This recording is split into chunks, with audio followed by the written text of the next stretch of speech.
Nagpunta naman pala kami dito sa Neon Square dito sa Lahore City. Dito nga kami sa dulo nakapag-parking dahil dun sa unahan ay wala nang bakante. Weekend pala ito kaya maraming taong pumunta ngayon. Mama, these are rich. Ha? Rich. Rich yan? Yes. Ganado na yung mga anak ko kasi nakakita na naman silang sasakyan, pang mayaman daw. Diyan pala kami pumasok sa family entrance. Ang binayaran pala namin dito kanina ay 1,000 rupees. Bawat isang sasakyan yata 1,000 rupees ang bayad. At baka pala magtaka kayo, Madam, di ba summer dyan? Ba't ganyan mga suot nyo? Di ba ang init dyan ngayon? Ay ito kasing video ko ay matagal na ito. Nung winter pa ito ay hindi ko na-upload. Kaya alam nyo na, yung mga i-upload ko na susunod pa ay nung winter pa ha. Kasi naman ay inaamag na sa gallery ko kaya dapat ay i-upload na natin. At may pa-bonfire pa nga sila dyan. Kaya alam na alam mo nung winter pa to eh. Pero mga bandang February na yata ito. Patapos na rin winter. May malaki nga silang Christmas tree. Oh, ang taasan oh. Ghost. Ha? This woman ghost. Santa Claus. Ghost? Oo. Si Mariam, tuwang-tuwa ako. Naging ghost daw si Santa Claus kasi nga tignan niyo yung itsura. Ay mukha naman talagang ghost. Nag-fasting siguro si Santa Claus. Ano? Masyado late ng tiyan eh. Shadow pa yun eh.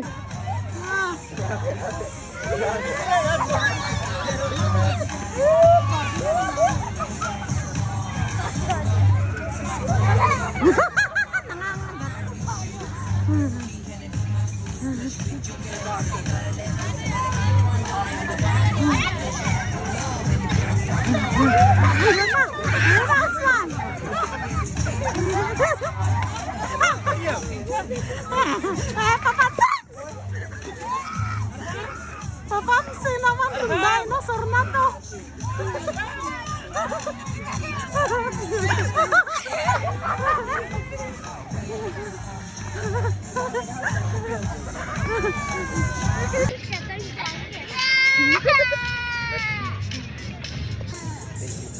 Hindi nakanggat yan.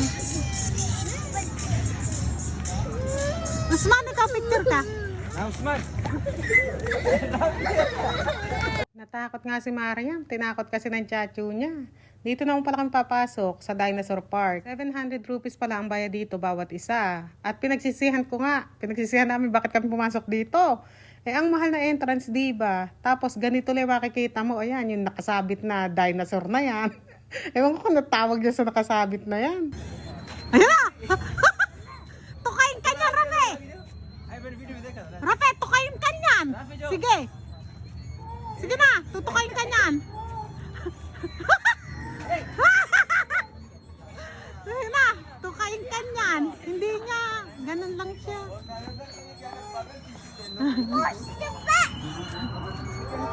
Eto, laki oh.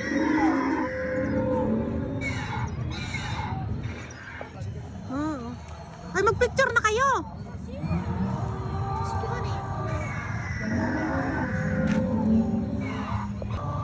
Laki din ito oh.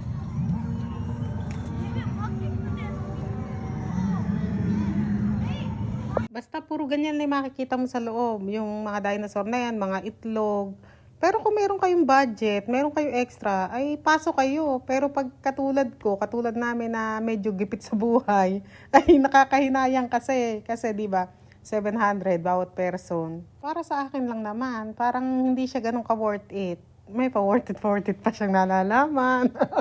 Parang mas masaya pa dun sa labas, di ba? Yung nangahabol na dinosaur. Mas ma-entertain ka pa sa kanya. Meron din sa labas, gorilla. Nangahabol din siya. Ay, tatalbog-talbog pala siya. Sobrang bilis nga maglakad ng gorilla na yun.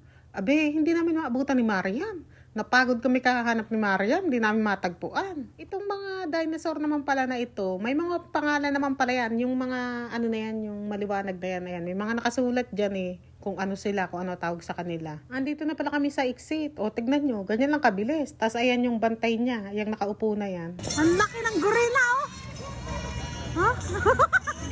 Nakakawala gorilla dito, ang amo. Napakabait ito. Kaya nga lang hindi tinitikom yung bibig. Lagi lang nakanganga. Oh. Oh.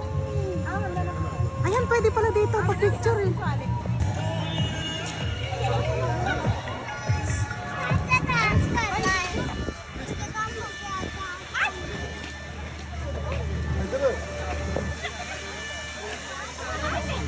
Lintik na gorilla yan. Hindi pinapansin yung beauty ko. Ha? Golden Santa. Ano?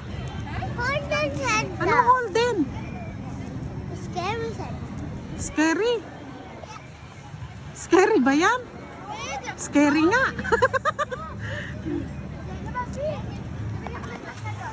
Malawak din pala ito. Tapos marami pa kaming lugar na hindi napuntahan. Kasi nga, medyo late na kami nakapunta rito eh. Magsasara na rin sila. Sumakay pala dito sila Usman, yung bayaw ko, saka si Rafe, saka yung isang pamangkin ng asawa ko. Ang bayad pala dito ay 1.5 per person. Pero pagka kunwari, dalawa kayo sa isang sasakyan, ay 2,000 lang yata o 2,500. Kaya kung dalawa lang yung sasakyan na ginamit nila, apat sila ay nasa 5,000 yung binayaran nila. Ayaw ni Mariam sumakay doon. Dito daw niya gusto. Kaya ayan, dito siya naglalaro. Ayaw nga din sana ng bayaw ko sumakay kasi nga mahal daw. Apat daw sila. Sabi ko naman, ay minsan lang naman, kako. Na ma-experience din ba ng mga bata yung ganun. May zipline din pala rito. 500 rupees naman ang bayad dyan. Pagpayat ko talaga, susubukan ko yung zipline na yan. Sa ngayon kasi ay ayaw ko muna dahil natatakot ako sa aking bigat eh. Baka hindi ako kayanin kako ay bumigay. Habang nakasakay pala dun sila Usman sa may ATV be tawag doon.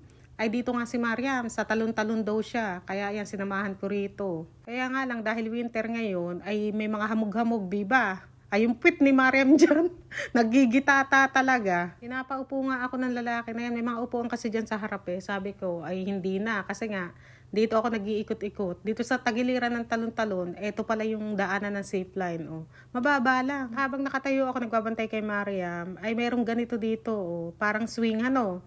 Tuwang-tuwa ako dyan. Nasira nila yan eh. Nasira nila yan.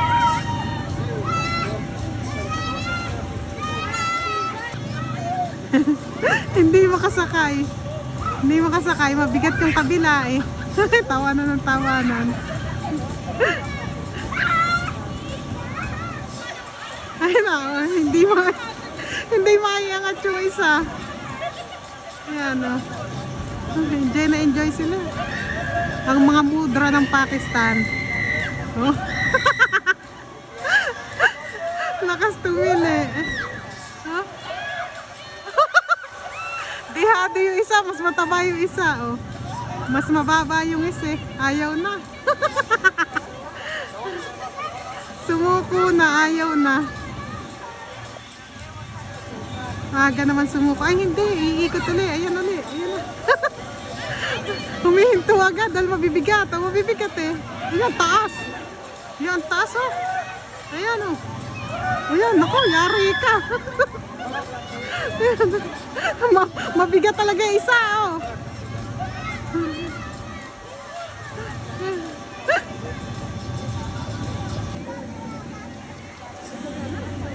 Nasira yata. Nakasakay yung dalawa na yan. Mag-asawa siguro, lovebird. Ayun no, bumaba sila. Tumunog eh. Sila nakasakay dyan, tas tumunog. Hindi pala sira, oh, dahil itong lovebirds eh, sumakay din eh, oh. Kaya nga lang, ay dahan-dahan lang sila.